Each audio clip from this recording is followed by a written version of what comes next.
If you imagine the house as a U-shaped plan, the long side of the site faces north.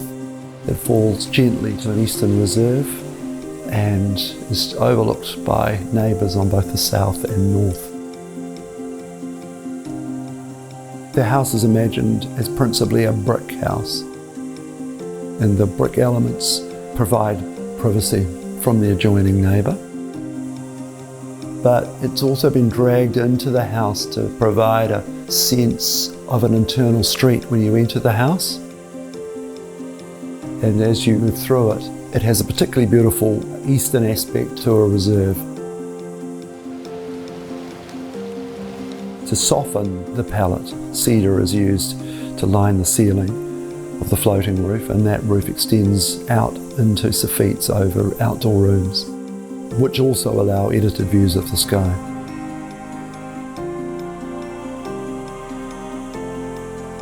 A courtyard typology worked well in terms of creating privacy and solar orientation for light to be bounced into the building, and it also cools air that's moving over the water as it comes into the house.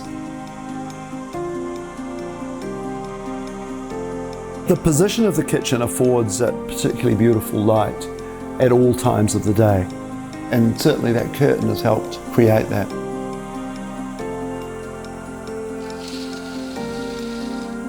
While the house actually wasn't simple to build, there's a simplicity and a logic to the feeling that is imbued by habitating the house.